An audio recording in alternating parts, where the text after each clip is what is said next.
দক্ষিণ কোরিয়ার একটি যাত্রীবাহী বিমান বিধ্বস্তে 179 জন নিহত হয়েছে। থাইল্যান্ডের রাজধানী ব্যাংকক থেকে ছেড়ে আসা জেজু এয়ারের এই ফ্লাইটটিতে মোট আরোহী ছিল 181 জন, যাদের মধ্যে দুজনকে জীবিত উদ্ধারের খবর জানিয়েছে দক্ষিণ কোরিয়ার ইয়নহাপ সংবাদ সংস্থা। আজ সকালে অবতরণের সময় দেশটির দক্ষিণ পশ্চিমাঞ্চলীয় অঞ্চলের মুয়ান আন্তর্জাতিক বিমানবন্দরের রানওয়ে থেকে ছিটকে গিয়ে পাশের দেয়ালের সাথে সংঘর্ষ হয় বিমানটির। বিস্তারিত ডেস্ক রিপোর্টে।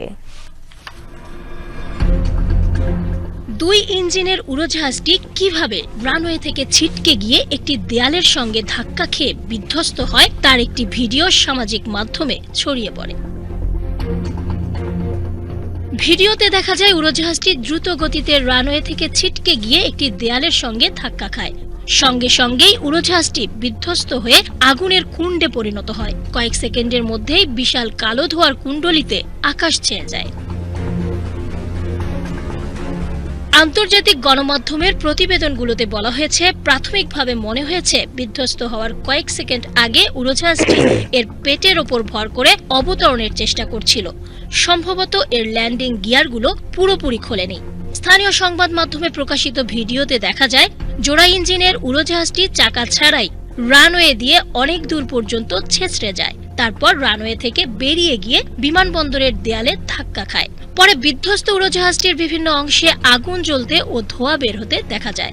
স্থানীয় দমকল বাহিনীর প্রধান জানান, পাখির ঝাঁকের সঙ্গে মুখোমুখি সংঘর্ষ ও বৈরী আবহাওয়ার কারণে এই দুর্ঘটনা ঘটে থাকতে পারে।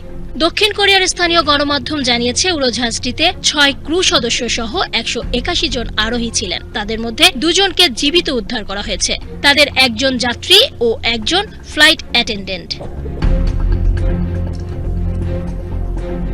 ঘটনাস্থলে অন্তত 32টি ফায়ার ট্রাক ও প্রচুর দমকল কর্মী মোতায়েন করা হয়েছে। মুয়ান বিমানবন্দর রাজধানী সিউল থেকে 288 কিলোমিটার দূরে। দুর্ঘটনার পর সেখানে সব ধরনের ফ্লাইট ওঠানামা বন্ধ করে দিয়েছে কর্তৃপক্ষ।